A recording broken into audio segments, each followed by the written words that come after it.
مولانا روم کے دیس میں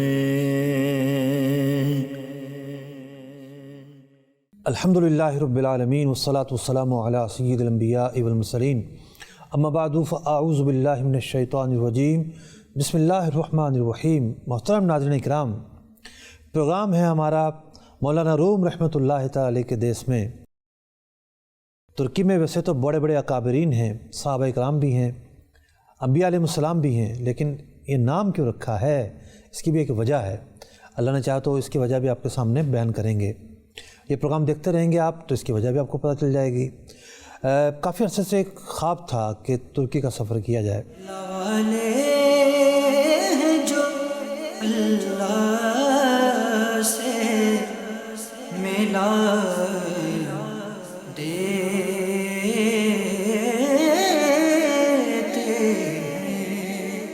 اور وہاں جو اولیاء کرام ہیں، صحابہ کرام ہیں، انبیاء کرام ہیں، ان کے مزارات پر حاضر دی جائے، وہاں کی تاریخ کا اور اپنی آنکھوں سے مطالعہ کیا جائے، اور وہاں جا کر مقامی علماء سے ملا جائے، وہاں کی ثقافت، وہاں کے لوگوں کا رہن سہن دیکھا جائے، وہاں جو عظیم الشان مساجد قائم ہیں ان مساجد کو دیکھ کر ایمان تازہ ہو جاتا ہے، اور مساجد کی زیارت کی جائے۔ مولانا روم کے دیس میں اے رضا ہر کام کا ایک وقت ہے۔ جی ہاں، تو وہ وقت آیا کہ ہم نے بھی ویزا لگوایا۔ ویزا لگوانے کی جو بھی پروسیس تھے وہ پورے کیے، اور اکتوبر میں ویزا لگ چکا تھا۔ موسم بھی بڑا اچھا تھا جانے کے لیے، لیکن ایک لالچ دل میں بیٹھی ہوئی تھی کہ کرونا کی وجہ سے عمرہ ویزا بند ہیں، تو تھوڑا سا انتظار کر لیا جائے کہ عمرے کا ویزا کھل جائے، تو ذہ نصیب حرمین طیبین کی بھی حاضری ہو جائے۔ یوں ایک مہینہ گزرا، دوسرا مہینہ گزرا، تیسرا مہینہ گزرا، لیکن ویزا تھا کہ کھلنے کا نام نہیں لے رہا تھا۔ 6 مہینے کا وقت ہوتا ہے، ترکی ویزا اگر لگ جائے تو وہ ویلڈ رہتا ہے۔ ابھی ہمارے پاس اپریل تک کا وقت تھا، لیکن ہم سردی گزر جانے کا انتظار نہیں کر سکتے تھے۔ کیوں؟ اس کی وجہ یہ تھی کہ میں نے نگرانی شورا کے ایک پروگرام میں سنا تھا کہ انہوں نے یورپ میں سردی کے موسم میں سفر کیا۔ وجہ اس کی یہ تھی کہ گرمیوں میں لوگ ایسے کپڑے پہنتے ہیں کہ اس کی وجہ سے بہت دشواری ہو جاتی ہے، بدنگاہی کا اندیشہ رہتا ہے۔ تو ترکی میں بھی بڑی تعداد کے اندر سیاح آتے ہیں اور بھانت بھانت کا لباس پہنتے ہیں، تو سردی میں جانے میں یہ عافیت رہتی ہے کہ بندہ جو ہے وہ کچھ چیزوں سے محفوظ رہتا ہے۔ تو بالآخر جنوری کے مہینے میں ہمارا جانا فائنل ہوا، اور 24 جنوری کو 7:50 پر ہماری فلائٹ تھی۔ دینی الاسلام، دینی الاسلام۔ فلائٹ براہ راست ترکی کے لیے تھی۔ کراچی سے استنبول کا جو سفر ہے اس میں 2 گھنٹے کا ٹائم کا بھی ڈفرینس آ جاتا ہے۔ یعنی استنبول کا جو ٹائم ہے وہی ہے جو مدینہ منورہ کا ٹائم ہے۔ جیسے پاکستان میں اگر 8 بجے ہیں تو وہاں 6 بجے ہوں گے، یعنی 2 گھنٹے بریک ہوگا۔ مقررہ وقت پر ہم ایئرپورٹ پہنچ جاتے ہیں، ہمارے ساتھی جو تھے قافلے کے شرکاء وہی پہنچ جاتے ہیں۔ ویسے تو ہمارے قافلے کے جو شرکاء تھے وہ 11 افراد تھے۔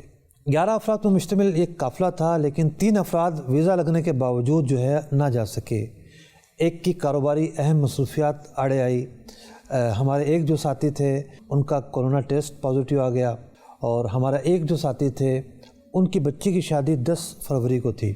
اصل میں ایسا تھا کہ جب یہ ترکی کے قافلے کا اعلان ہوا کہ بھئی یہ قافلہ جا رہا ہے، اور اس میں ماشاءاللہ مفتیان کرام بھی تشریف لے آ رہے تھے، اور اس کی سب سے بڑی اٹریکشن یہ تھی کہ اس میں ہم صحابہ کرام کے مزارات پر جائیں گے، اولیاء کرام کے مزارات پر جائیں گے۔ جیسے کہ ترکی ماشاءاللہ بہت مقدس ملک ہے جہاں بے شمار صحابہ کرام اور اولیاء کرام کے مزارات ہیں، تو ایک خوشی تھی۔ ویزا بھی لے لیا تھا، ٹکٹ بھی لے لیا تھا، ویکسینیشن بھی کرا لی تھی، مگر اچانک جو ہے وہ کچھ ایسی مصروفیات آئیں۔ آفس کی طرف سے مجھے کال آئی کہ وہ کچھ ایسی مصروفیات ہیں کہ آپ کے لیے جانا، ابھی سفر کرنا ممکن نہیں رہے گا۔ تو اب یہ میرے لیے بڑا تکلیف دہ تھا کہ یہ میں گروپ میں دوستوں کو کیسے بتاتا۔ تو پھر بہرحال میں نے ہمت کر کے ایک دوست کو کہا کہ یار وہ مجھے کچھ کاروباری مصروفیات کی وجہ سے رکنا پڑ رہا ہے تو میں نہیں جا پاؤں گا۔ تو مگر اس پر دوستوں نے بھی حوصلہ افزائی کی، بلکہ مفتیان کرام کا بھی فون آئے، انہوں نے بھی ہمت بندھائی۔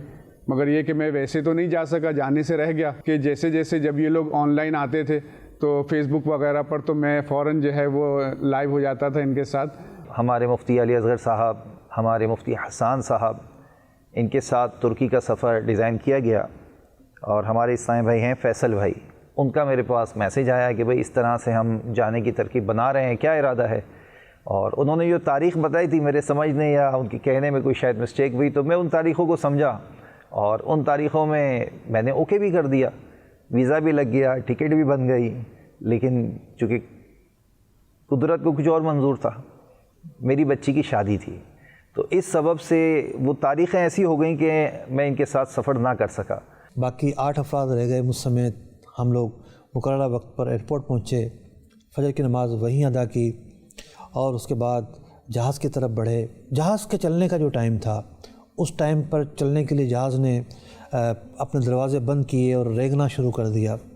ابھی جہاز نے چلنا ہی شروع کیا تھا کہ اچانک ایک چھوٹا سا حادثہ ہوا۔ حادثہ کیا ہوا؟ پیچھے بیٹھے ایک مسافر نے جو ہے وہ چیخنا شروع کر دیا اور اس پر کپاہٹ طاری تھی، منہ سے جھاگ نکل رہے تھے، مسلسل آوازیں بلند ہو رہی تھیں۔ لوگوں نے ایمرجنسی پکارا اور جہاز کا عملہ بھی آیا، لیکن عملے نے تو مسافر کو ہاتھ نہیں لگایا۔ ان کے سامنے ایک صاحب بیٹھے ہوئے تھے جو کہ ایسا لگا کہ فرسٹ ایڈ کی انہوں نے ٹریننگ لی ہوئی ہے۔ انہوں نے بڑے اچھے طریقے سے اس مریض کو جو ہے وہ لک آفٹر کیا، ایسے سنبھالا۔ انہوں نے کہا کہ بھئی کسی کے پاس چمچ ہو، چمچ لا کر دو تاکہ اس کے منہ میں جو ہے وہ دی جائے۔ دانت جو ہے بار بار بج رہے تھے اور وہ عجیب کیفیت تھی، اور بظاہر علامات یہ تھی کہ مرگی کا دورہ پڑا ہے۔ اب مرگی کا جو مریض ہوتا ہے کہ وہ تھوڑی دیر بعد سنبھل بھی جاتا ہے۔ چنانچہ جہاز چلنا رکا، زمینی عملہ جہاز میں داخل ہوا، ڈاکٹر آئے، مطلب جہاز جو ہے تقریباً 2 گھنٹے رکا رہا، اور اس دوران جو ہے وہ بندہ بھی ریلیکس ہو گیا، ٹھیک ٹھاک ہو گیا۔ ایک ڈاکٹر نے کہا کہ سفر کر سکتا ہے، اس قابل ہے، لیکن ایک صاحب تھے انہوں نے کہا کہ جی رسک نہیں لینا چاہیے، اتنے سارے مسافر ہیں، پھر پڑ گیا دورہ تو کیا ہوگا۔ اور بالآخر وہ مسافر نہ چاہتے ہوئے بھی اپنی منزل کی طرف پرواز نہ کر سکا، اسے آف لوڈ کرنا پڑا۔ آف لوڈ کیا ہوتا ہے؟ آف لوڈ کے اندر ہوتا یہ ہے کہ مسافر نہیں اترتا، صرف بعض اوقات ایسا بھی ہوتا ہے کہ مسافر نے سامان بھیج دیا اور خود نہیں آیا، پھر بھی آف لوڈ ہوتا ہے اس کا سامان۔ اب سامان کہاں جا کے رکھا ہوا کونے کھانچے میں، سب لوگوں کا سامان اترتا ہے، اس کا سامان کہاں رکھا ہوا تھا، پھر وہ تلاش کر کے نکالا جاتا ہے، پھر باقی لوگوں کا سامان ڈالا جاتا ہے۔ یوں 2 گھنٹے جو ہے ہم مزید لیٹ ہو چکے تھے، اور جہاز اپنے مقررہ وقت پر اڑنے کے بجائے 2 گھنٹے لیٹ اڑا، اور جہاز نے پرواز بھری۔ ہم لوگ پاکستان میں کراچی سے نکلے، کراچی سے ہوتے ہوئے بلوچستان کے ساحلوں پر سفر کرتے ہوئے گوادر پہنچے، اور گوادر کے راستے سے جو ہے وہ ایران میں داخل ہوئے۔ ایران کے اندر کرمان، اس کے بعد تہران، اس کے بعد تبریز آیا۔ تبریز کے مقابل میں جو ہے وہ موصل تھا۔ یوں ہوتے ہوئے ہم ترکی کی حدود میں داخل ہوئے۔ ترکی بھی تقریباً پاکستان جتنا بڑا ملک ہے۔ ترکی میں داخل ہوئے تو یہاں کے میپ کے اندر مختلف شہر ہمیں نظر آتے رہے۔ دیار بکر نظر آیا، کیسری نظر آیا، انقرہ کے قریب سے ہوتے ہوئے یوں ہمارا طیارہ جو ہے وہ استنبول کے ایئرپورٹ پر لینڈ کر جاتا ہے۔ استنبول کوئی عام شہر نہیں ہے۔ مولانا روم کے دیس میں یہ وہ شہر ہے کہ جو سلطنت عثمانیہ کا کیپٹل رہا۔ ویسے تو سلطنت عثمانیہ کے کیپٹل کئی شہر رہے۔ سب سے پہلا شہر برسا تھا، پھر ایک اور شہر رہا، پھر استنبول رہا۔ سلطنت عثمانیہ 5 صدیوں کی کہانی ہے۔ 5 صدیوں تک مسلمانوں نے دنیا کے ایک بہت بڑے حصے پر راج کیا۔ جی ہاں، 40 سے 45 ممالک پر مشتمل یہ سلطنت تھی۔ یعنی آج ہم دیکھتے ہیں تو وہ ایریا 40-45 ممالک میں تقسیم ہو چکا ہے۔ کیا حجاز مقدس، عرب، آپ کا بغداد، شام، کویت، سوڈان، پھر بعض یورپی ممالک، اس کے بعد آپ مغرب میں چلے جائیں تو مراکش، تیونس، یہ ممالک، پھیلی ہوئی سلطنت۔ اب اس سلطنت نے جہاں ایک حکومت کی ایک انتظامی معاملات چلائے، وہیں پر اس سلطنت کو ایک خصوصیت یہ حاصل رہی کہ حجاز مقدس کی خدمت اس کے پاس رہی۔ مصر کا جو ایریا تھا وہ اس کی سلطنت میں رہا۔ تو حجاز مقدس، مصر اور خود موجودہ ترکی جس میں استنبول آ گیا، جس میں کونیا آ گیا، یہ وہ ایریاز تھے جو اس وقت دنیا میں علم کے بڑے بڑے مراکز میں سے ایک تھے۔ یہ سمجھیے کہ ان کے مقابلے میں اگر کوئی علم کا مرکز تھا تو وہ چھوٹا تھا۔ جب بغداد اس میں آ گیا، جب مکہ مکرمہ اس میں آ گیا، مدینہ منورہ اس میں آ گیا، جب ازہر اس میں آ گیا، جب استنبول کونیا اس میں آ گیا، تو کچھ رشین کنٹریز باقی بچ جاتی تھیں کہ جہاں پر علم پھل پھول رہا تھا، وہ سلطنت عثمانیہ میں نہیں تھا۔ اسی طریقے سے ہندوستان جو ہے، موجودہ پاکستان، انڈیا، یہاں علم جو ہے وہ نشو نما پا رہا تھا، وہ سلطنت عثمانیہ میں نہیں تھا۔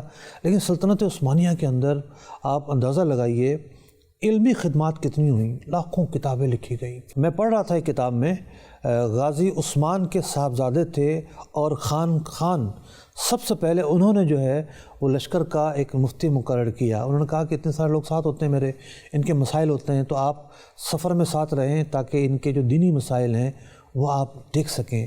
تو ایک علماء دوست سلطنت، ایک علم دوست سلطنت، جس نے روحانی مراکز قائم کیے، جس نے مدارس قائم کی، جس نے بڑی بڑی مساجد قائم کی، جس نے علم کے لیے ہمیشہ آسانیاں پیدا کیں۔ جب سے علمی دنیا میں آئے سلطنت عثمانیہ یا ترکی جو علماء ہیں ان کی کتابیں پڑھنا شروع کیں، تو یوں ایک لگاؤ تو بندے کو ہو ہی جاتا ہے کہ یہ علم کا مرکز، یہ فن کا مرکز، یہ اسلام کا ایک تاج رہنے والا ملک اور شہر، یہ کیسا ہوگا۔ یہاں جو بزرگان دین تشریف فرما ہیں، کیوں نہ ان کے قدموں میں حاضری دی جائے اور کیوں نہ ان سے فیض طلب کیا جائے۔ تو یہ وہ مقاصد تھے کہ جو سامنے رکھ کر ترکی کا سفر ہوا۔ دینی الاسلام، دینی الاسلام۔ ترکی اگرچہ کہ محدود ہو چکا ہے، سلطنت عثمانیہ بہت سارے ممالک میں تقسیم ہو چکی ہیں، لیکن جو ترکی کی آج کی بھی سرحدیں ہیں، یہاں بھی بڑے بڑے علماء جو ہیں وہ مدفون ہیں۔ بات کریں اگر استنبول کی تو حضرت ابو ایوب انصاری صحابی رسول رضی اللہ تعالیٰ عنہ یہاں جلوہ فرما ہیں۔ حضرت محمود ہدائی رحمۃ اللہ تعالیٰ علیہ اور دیگر بہت سارے علماء یہاں تشریف فرما ہیں۔ بات کریں کونیا کی تو مولانا جلال الدین رومی رحمۃ اللہ تعالیٰ علیہ تشریف فرما ہیں۔ بات کریں اگر دیار بکر کی تو 27 صحابہ اکرام علیہ رضوان کے مزار ہیں، جن میں سے ایک مزار حضرت خالد بن ولید رضی اللہ تعالیٰ عنہ کے صاحبزادے حضرت سلمان رضی اللہ تعالیٰ عنہ کا ہے، جو کہ خود بھی صحابی تھے۔ بات کریں اگر عرفہ کی تو حضرت سیدنا ابراہیم علیہ نبینا علیہ الصلوۃ والسلام سے منسوب آپ کا مولد شریف، آپ کو آگ میں جلانے کی جگہ، اور وہ جگہ جو گل و گلزار بن گئی تھی، کتنی حسین وہ جگہ ہو سکتی ہے۔ نبی اللہ حضرت ایوب علیہ السلام سے منسوب مزار پر انوار۔ بات کریں اگر ایدامن کی تو صحابی رسول حضرت صفوان بن معطل رضی اللہ تعالیٰ عنہ کا مزار۔ تو اسی طریقے سے سروج، اسی طریقے سے انقرہ اگر جاتے ہیں تو حضرت بیرم ولی رحمۃ اللہ تعالیٰ علیہ، پھر ان کے جو خاص خلیفہ تھے، جو سلطان فاتح کے مرشد تھے، فتح قسطنطنیہ جب ہوئی تو فتح قسطنطنیہ کے روحانی فاتح تھے شیخ شمس الدین آق رحمۃ اللہ تعالیٰ علیہ۔ پھر بیلجک میں غازی جو عثمان تھے، ان کے جو مرشد اور ان کے سسر حضرت شیخ ادیب علی رحمۃ اللہ تعالیٰ علیہ۔ تو یہ تو اولیاء کرام کے اتنے سارے مزارات، تو ان حضرات کی برکتیں لینے ہم اس سفر پر پہنچے۔ دینی الاسلام، دینی الاسلام۔ قسطنطنیہ ایک بہت قدیم شہر، سن 330 میں قسطنطین نامی ایک بادشاہ نے اس شہر کو اپنا دارالحکومت بنایا۔ یعنی 330 عیسوی کا کیا مطلب ہے کہ نبی اکرم علیہ الصلوۃ والسلام کی آمد سے بھی پہلے، اور اسی کے نام پر اس شہر کا نام قسطنطنیہ پڑا۔ نبی اکرم علیہ الصلوۃ والسلام نے اس شہر کی فتح کے لیے خاص دعا ارشاد فرمائی۔ آپ علیہ الصلوۃ والسلام نے ارشاد فرمایا، لَتُفْتَحَنَّ الْقُسْطَنطِينِيَّةُ فَلَنِعْمَ الْأَمِيرُ أَمِيرُهَا وَلَنِعْمَ الْجَيْشُ جَيْشُهَا۔ یعنی ایک دن آئے گا کہ تم قسطنطنیہ کو فتح کرو گے، اور اس فتح کرنے والے لشکر کا جو امیر ہوگا کتنا اچھا وہ امیر ہوگا۔ وَلَنِعْمَ الْجَيْشُ جَيْشُهَا، اور جو لشکر والے ہوں گے، جو سپاہی ہوں گے، وہ کتنے عظیم لوگ ہوں گے۔ نبی اکرم علیہ الصلوۃ والسلام کی اس بشارت کا نتیجہ تھا کہ حضرت سیدنا امیر معاویہ رضی اللہ تعالیٰ عنہ کے دور ہی سے قسطنطنیہ کی فتح کی جو کوششیں تھیں وہ شروع ہو چکی تھیں۔ چنانچہ ایسے ہی ایک قافلے میں حضرت سیدنا ابو ایوب انصاری رضی اللہ تعالیٰ عنہ بھی یہاں پہنچے، باوجود اس کے کہ آپ بوڑھے ہو چکے تھے۔ آپ نے جنگ بدر سے لے کر کوئی غزوہ اور جہاد مس نہیں کیا تھا۔ اس بڑھاپے کے عالم میں بھی اللہ کی راہ میں لڑنے کے لیے آپ یہاں پہنچے۔ بالآخر آپ کے انتقال کا وقت قریب آتا ہے، قسطنطنیہ تو فتح نہیں ہوا، لیکن آپ نے یہ وصیت کی کہ اس کی فصیل یعنی جو قلعے کی دیواریں ہیں اس کے ساتھ مجھے دفن کیا جائے، اور دفن کرنے کے بعد میری قبر کے نشانات مٹا دیے جائیں تاکہ میری قبر کو یہ جو نصرانی لوگ ہیں کوئی نقصان نہ پہنچا پائیں۔ اموی دور کے بعد عباسی حکومت قائم ہوتی ہے، اور عباسی حکومت بھی مختلف اپ ڈاؤن کا شکار رہی۔ اس کے بعد اس خطے پر یعنی یہ جو استنبول اور ارد گرد کا خطہ ہے، بازنطینی حکومت اس پر قائم تھی، اور یہ جو پورا ایریا تھا یہ ایریا اناطولیہ کہلاتا تھا، یعنی ترکی کا جو پرانا نام آپ کہہ لیجئے، موجودہ ترکی کا پرانا نام، یہ دنیا کے اندر جو ایک ایریا تھا یہ اناطولیہ کہلاتا تھا، اور قسطنطنیہ پر حکومت کرنے والے افراد بازنطینی کہلایا کرتے تھے۔ تو اناطولیہ پر مختلف حکومتیں قائم ہوتی رہیں، اناطولیہ پر مسلمان آئے، کونیا ان کا مرکز بنا۔ سلطان الپ ارسلان کا مقابلہ بھی بازنطینیوں سے ہوتا ہے، اور وہ ان کی سلطنت کو بہت نقصان پہنچاتے ہیں، لیکن قسطنطنیہ بھی مشکل تھا۔ پھر جب سلطنت عثمانیہ کی بنیاد پڑتی ہے اور غازی عثمان برسا کو اپنا کیپٹل بناتے ہیں، برسا استنبول سے زیادہ دور نہیں ہے، تو پھر مسلمانوں کی جو امنگیں ہیں ایک مرتبہ پھر جاگ اٹھتی ہیں کہ وہ قسطنطنیہ کو فتح کریں گے۔ برسا کے بعد ادرنے بھی سلطنت عثمانیہ کا کیپٹل رہا۔ ترکی کی جو سرحد بلغاریہ کی طرف ہے یہ بالکل اس کے کونے پر واقع ہے، یہاں بھی جو ہے وہ اس شہر کو بھی کیپٹل کی حیثیت حاصل رہی۔ سلطان محمد جن کا لقب فاتح ہے، ان کے والد سلطان مراد ثانی، ایک مرتبہ کچھ لوگوں نے آ کر انقرہ میں رہنے والے ایک درویش کی شکایت کی کہ یہ جو درویش ہیں ان کا بڑا وسیع حلقہ احباب بن گیا ہے، کہیں یہ نہ ہو کہ یہ آپ کے خلاف کوئی بغاوت بلند کر دے۔ اللہ تعالیٰ کے اس ولی کا نام حضرت بیرم ولی رحمۃ اللہ تعالیٰ علیہ تھا۔ وہ بادشاہ کے پاس آئے، بادشاہ نے گفتگو کی، گفتگو میں اندازہ لگایا کہ نہیں یہ تو اس نیچر کے نہیں ہیں، تو اللہ تعالیٰ کے نیک بندے ہیں۔ تو سلطان مراد ثانی کہنے لگا کہ قسطنطنیہ کب فتح ہوگا، مجھے یہ ارشاد فرمائیں۔ آپ نے فرمایا ضرور فتح ہوگا، جب فتح ہوگا نہ میں زندہ ہوں گا نہ آپ زندہ ہوں گے، بلکہ میرا یہ مرید زندہ ہوگا۔ آپ نے اپنے مرید حضرت شمس الدین آق رحمۃ اللہ تعالیٰ علیہ کی طرف اشارہ کیا اور فرمایا یہ موجود ہوں گے اور تمہارا لڑکا اسے فتح کرے گا۔ حضرت بیرم ولی رحمۃ اللہ تعالیٰ علیہ اللہ تعالیٰ کے بہت بڑے ولی ہیں۔ انقرہ میں عظیم الشان ان کا مقبرہ ہے، ہم نے وہاں حاضری دی، ہم محبوط ہو گئے، اتنا عظیم الشان مقبرہ اور اتنا عظیم الشان ایریا، اور نہ جانے کتنی دکانیں وہاں پر ہیں، ہوتا نا مزارات کے گرد دکانیں ہوتی ہیں۔ اور مجھے تو عبداللہ شاہ غازی یاد آئے کہ جناب وہ پہاڑی پر بالکل مزار شریف ہے ان کا، تو بہت بڑے ولی اللہ تھے۔ جو قطب استنبول ہیں حضرت شیخ محمود ہدائی رحمۃ اللہ تعالیٰ علیہ، یہ انہی کے خلفاء میں سے آگے بڑھتے رہے، تو انہی کے خلفاء میں سے آپ کی خلافت ہے۔ حضرت شمس الدین آق رحمۃ اللہ تعالیٰ علیہ کو ایک روحانی اشارہ مل چکا تھا، ان کے مرشد نے بتا دیا تھا کہ تم اپنی آنکھوں سے قسطنطنیہ کو فتح ہوتے ہوئے دیکھو گے۔ سلطان مراد ثانی نے بھی حضرت شمس الدین آق رحمۃ اللہ تعالیٰ علیہ کو ہاتھوں ہاتھ لیا اور اپنے بیٹے سلطان محمد کی تربیت پر لگا دیا۔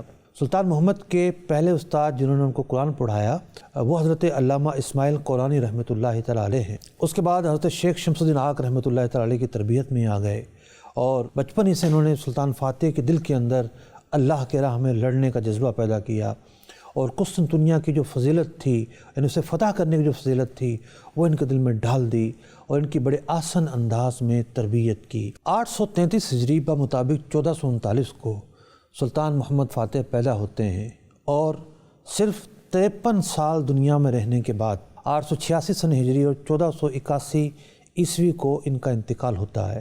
انہوں نے 30 سال تک حکومت کی، اور پھر ایک دن وہ آتا ہے کہ قسطنطنیہ کے لیے تیاریاں تو بہت عرصے سے جاری تھیں، 2.5 لاکھ کا لشکر انہوں نے تیار کیا تھا، ایک پورا بحری بیڑا انہوں نے تیار کیا تھا، کیونکہ جو موجودہ استنبول جس کا پورا نام قسطنطنیہ ہے 3 طرف سے پانیوں میں گھرا ہوا ہے۔ بحیرہ فاسفورس جو ہے وہ قلعے کے ساتھ ساتھ گزرتا ہے۔ بازنطینیوں نے بہت بڑا قلعہ تعمیر کیا ہوا تھا، آج بھی جب اس قلعے میں ہم جاتے ہیں تو قلعہ ختم ہونے کا نام نہیں لیتا۔ 22 کلومیٹر کا ایریا ہے، پورا کا پورا شہر قلعے کے اندر تھا، چاروں طرف مضبوط اور بڑی اونچی اونچی دیواریں ہوا کرتی تھیں، ایک خشکی کا راستہ تھا، چاروں طرف سے سمندر اور پھر پہاڑی ایریا اور سمندر سے بہت زیادہ اونچا ایریا۔ یہ وہ ایک جغرافیائی صورتحال تھی کہ جس کی وجہ سے قسطنطنیہ کو فتح کرنا بہت مشکل تھا۔ سلطان محمد نے بحری بیڑا تیار کیا، سپاہی تیار کیے، بڑی بڑی توپیں تیار کروائیں۔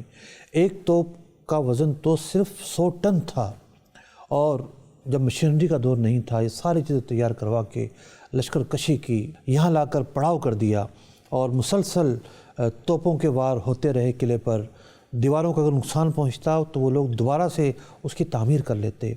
ایک ایسا راستہ بھی تھا کہ جہاں سے نئی کمک پہنچ رہی تھی، چنانچہ یورپ کی طرف سے بحری جہازوں کے ذریعے امدادی سامان اور کمک انہیں پہنچتی رہیں۔ اس کمک کے پہنچنے کے نتیجے میں کامیابی کے آثار نہیں مل رہے تھے، لیکن مسلمان اس راستے کو بند نہیں کر پا رہے تھے، کیونکہ یہاں بند کرنے جاتے تو مشکلات کھڑی ہو جاتی۔ سلطان محمد فاتح نے ایک ایسا کارنامہ انجام دیا جو دنیا میں آج تک کسی نے انجام نہ دیا ہوگا۔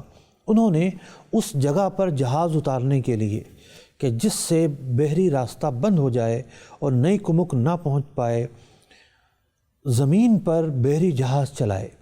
تقریباً 3 میل تک بحری جہازوں کو زمین پر چلایا گیا، اور زمین پر چلا کر سمندر میں ڈالا گیا، اور پھر ان کے سپاہیوں نے سمندر کا وہ حصہ اپنے قبضے میں لے لیا۔ زمین پر کس طرح چلایا گیا؟ پہلے تو جہاز بنائے گئے۔ اب بتائیے جہاز کیسے بنے ہوں گے؟ مطلب کتنی محنت سے کام کیا ہوگا لوگوں نے۔ پھر ان جہازوں کا جو نیچے کا حصہ تھا، تیل سے اور چربی سے ان کو خوب ملا گیا، اور جتنا پورا راستہ تھا پہاڑی راستہ سے ہموار کیا گیا، اس راستے پر بھی چربی ملی گئی، اور جہازوں کو وہاں سے کھینچ کے وہ ایک ایسا خطہ تھا کہ جہاں سے کسی بھی قسم کے حملے کی ان لوگوں کو توقع نہیں تھی۔ چنانچہ جب وہاں سے جہاز سمندر میں اترے اور وہ سمندری حصہ مسلمانوں کے قبضے میں آ گیا، تو ایک فتح کا وہ پہلا قدم تھا، اور اس سے بازنطینیوں کے حوصلے جو ہیں وہ پست ہوئے۔ کئی مہینوں کی تیاری اور محاصرات جاری تھا، سپاہیوں کے حوصلے بھی پست ہو رہے تھے، اور صورتحال بڑی گمبھیر ہو رہی تھی۔ لیکن جہاں اس فتح کے سپہ سالار سلطان محمد فاتح تھے، تو وہیں اس فتح کے ایک روحانی سپہ سالار بھی تھے، جن کا نام شیخ شمس الدین آق رحمۃ اللہ تعالیٰ علیہ تھا۔ بادشاہ نے ان سے پوچھا کہ فتح کب ہوگی؟ انہوں نے پوری تاریخ اور وقت بیان کیا۔ چنانچہ شیخ شمس الدین آق رحمۃ اللہ تعالیٰ علیہ نے بتا رکھا تھا کہ 4 بجے 20 جمادی الاولیٰ سن 857 سنہ ہجری اور 29 مئی 1435 عیسوی کو فتح نصیب ہوگی۔ سلطان کا بھی عزم تھا کہ اللہ تعالیٰ کے ایک ولی نے ٹائم بتا دیا ہے، تاریخ بتا دی ہے، یہ شہر فتح ہو کر رہے گا۔ کئی مرتبہ ایسا ہوا کہ سلطان بار بار کی کوششوں سے کچھ ارادے جو ہے متزلزل ہوئے۔ کچھ مشیروں نے بھی کہا کہ ہم یہاں کب تک لڑتے کھپتے رہیں گے، ہزاروں لوگ جو ہیں وہ اپنی جانوں کی قربانیاں دے چکے ہیں، کیا ہوگا؟ ایک دن سلطان شیخ شمس الدین آق رحمۃ اللہ تعالی کے خیمے میں جاتے ہیں، اور شیخ دوبارہ سے کہتے ہیں کہ فتح ضرور ہوگی، تھوڑا سا حوصلہ بڑھاتے ہیں، یہ واپس آ جاتے ہیں۔ پھر مارکا گرم ہوتا ہے۔ پھر دوبارہ ایک دن سلطان محمد فاتح شیخ شمس الدین آق رحمۃ اللہ تعالی کے خیمے کی طرف آتے ہیں۔ جو آپ کے خیمے کا دربان تھا، انہوں نے بادشاہ کو کہا کہ شیخ نے اندر آنے سے منع کر رکھا ہے۔ کہا مجھے بھی؟ کہا ہاں، انہوں نے کہہ رکھا ہے کہ کوئی بھی اندر نہیں آئے گا۔ سلطان دروازے سے تو ہٹ گیا، لیکن اپنا خنجر نکالا اور خیمے کا پردہ کاٹا کہ دیکھو تو صحیح اندر کیا ہو رہا ہے۔ سلطان دیکھتا ہے کہ شیخ شمس الدین آق رحمۃ اللہ تعالی علیہ سجدے میں گرے ہوئے ہیں اور اللہ کی بارگاہ میں فریاد کر رہے ہیں، اے مولا کریم جلدی فتح نصیب فرما دے، وقت ہوا چاہتا ہے جلدی فتح نصیب فرما دے۔ یہاں سلطان محمد فاتح اپنے مرشد کے خیمے کے پاس کھڑے ہیں، اور وہاں سے انہیں فتح کی نوید مل جاتی ہے کہ قلعے کی دیواریں گر گئی ہیں اور ہماری فوج اندر داخل ہو رہی ہے۔ سلطان نے دیکھا تو وہی تاریخ تھی، وہی وقت تھا جو ان کے مرشد شیخ شمس الدین آق رحمۃ اللہ تعالی علیہ نے بیان کیا تھا۔ جب قسطنطنیہ فتح ہو جاتا ہے اور شیخ شمس الدین آق رحمۃ اللہ تعالی علیہ سب سے پہلے وہاں جمعہ پڑھاتے ہیں، ایک عجیب منظر تھا۔ سپاہی قتل و قتال کرنا چاہ رہے تھے، لیکن شیخ شمس الدین آق رحمۃ اللہ تعالی علیہ بادشاہ کو کہتے ہیں کہ چونکہ سامنے والوں نے اپنے ہتھیار ڈال دیے ہیں تو اب قتل و قتال کی کوئی گنجائش نہیں۔ سپاہیوں سے کہیے کہ عدل سے کام لیں اور ناحق لوگوں کا خون مت بہائیں۔ مولانا روم کے دیس میں۔ محترم ناظرین کرام، کہنے کو تو بہت ساری باتیں مزید بھی ہیں لیکن وقت مختصر ہے۔ اگلی قسط میں اللہ نے چاہا تو ہم جو استنبول میں حاضریاں ہیں، کن کن جگہوں پہ جانا ہوا، وہاں سے شروعات کریں گے اور آپ مزید جان سکیں گے موجودہ استنبول کے حوالے سے بہت ساری مفید باتیں۔ مولا